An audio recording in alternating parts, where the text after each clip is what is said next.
الحمد لله رب العالمين والصلاة والسلام على رسول الله وعلى آله وصحبه ومن والاه. Assalamu alaikum wa rahmatullahi wa barakatuh. Today we will be reflecting on some verses from Surah Al-Hajj, verse number 34 and 35.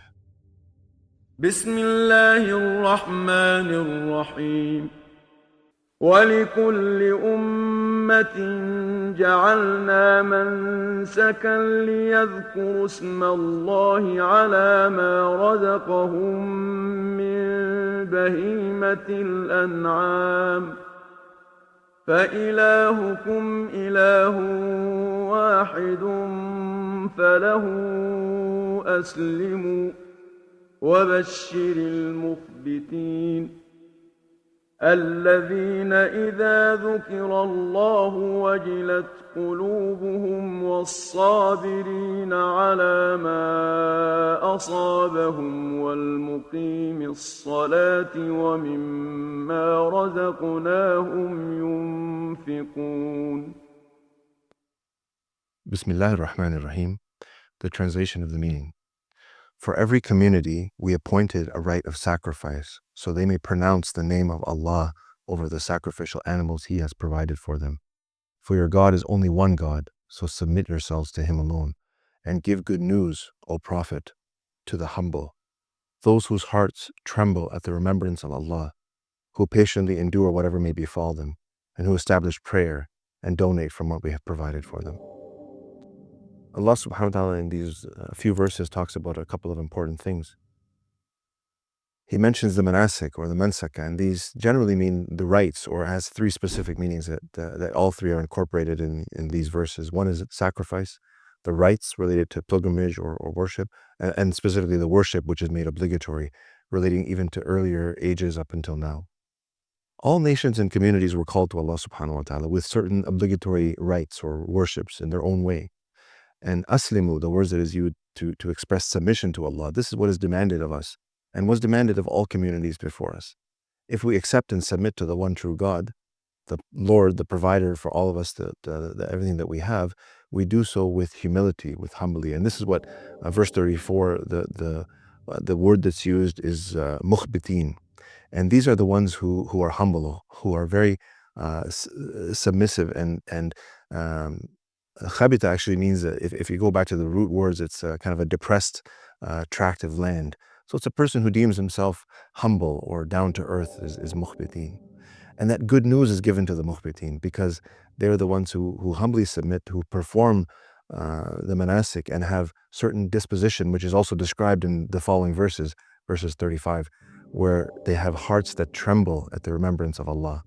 They patiently endure whatever befalls them, and they establish the prayer and donate from what has been provided from them. So wajilat is a term that's used to describe what happens to the heart. It's where there's a filling up of the heart with awe and almost like a shaking or a quivering. And it's only used to describe the heart, actually. There's no other use of this word. And the humility that's been described as the signs of that humility has been specified as well. It's not only a feeling, it's not only a feeling in the heart, but actually it's translated into action. It's the ones who patiently endure whatever happens to them. They establish the prayer, the worship is a priority for them. And they see around them that there's need, and they're willing to give and give in charity from what was provided for them, of course, by Allah subhanahu wa ta'ala. So we see that remembrance is tied to prayer. It's tied to giving of that which was given to them, and recognizing in that everything is from Allah subhanahu wa ta'ala anyways. Mukhbitin, according to Amr ibn al-Aws is a word that was used to describe the people who do not wrong others, and if somebody wrongs them, they do not seek revenge. Another scholar had observed that they are the people who are contented with Allah's will and remain agreeable in all circumstances, comfort, trouble, or poverty, or affluence. I mean, it doesn't matter. They're no matter what happens, their position is very stable. And another verse which is related in Surah Al-Hajj, Allah subhanahu wa ta'ala says in verse number 11, that there are some people who worship Allah subhanahu wa ta'ala on an edge, al harf. And that if the verse continues in verse 11, that if they're blessed with something good, they're content with it. But if they're afflicted with a trial, they relapse into disbelief, losing that which is in this world and in the hereafter. That is truly the clearest loss. So there's people like this, and according in the seerah, there was described as people who lived, they entered into Islam thinking there would be some benefit for them, and if they didn't see the benefit, they would leave. In other words, they lived in Islam with a certain doubt or uncertainty. They're almost like they're testing Islam. If I submit, will good things happen? Is it right for me or not? I think this is something we have to learn from and reflect on. How do we respond to blessings? Or how do we respond to trials? Do we relapse? Do we lose something of our faith? We need to have a conviction, a strong yaqeen that comes with both contemplation of emotional and rational logic to understand that our worship that we do and submit to Allah subhanahu wa ta'ala, aslimu, is not always tied to good in this life. Rather, sometimes we can be tested in how we deal with adversity. If we are tested and we don't appreciate and patiently endure, then we'll even lose the benefits of the test and we can revert back to disbelief, in which case we've lost everything, both in this life and in the hereafter. So there are many lessons that we can reflect on from these verses. Islam, submission is our default condition. It is the condition of our hearts. And we have to look at our own hearts. What is our condition? Are we submissive to the rights that Allah subhanahu wa ta'ala has demanded on us? Do we find contentment and complete peace in our state that we're in? Are we Muslims who worship Allah subhanahu wa ta'ala on the verge? How much is our conviction? How do we respond to difficulty? Do we blame others? Do we have doubt on Allah subhanahu wa ta'ala and His plan?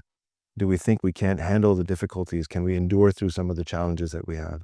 And of course, Allah subhanahu wa ta'ala challenges people in different ways and will never challenge a believer more than what they can endure. But we have to understand this and have conviction about this. We must remember to fulfill these rights, the manasik, and be the mukhbitin, the humble, down to earth. We have to accept these and have that feeling in our heart, that trembling or quivering that comes with the remembrance of Allah. We look around us and see the signs of Allah all around us, and our actions and our deeds should be reflective of what we see all around us, and it's a reflective of our understanding.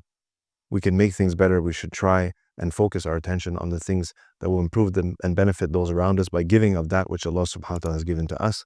And again, focus on our prayers and patiently persevering as was instructed by these verses and of course by the example of the Messenger of Allah sallallahu alaihi wasallam. May Allah subhanahu wa ta'ala make that easy for us. Assalamu alaikum wa rahmatullahi wa barakatuh.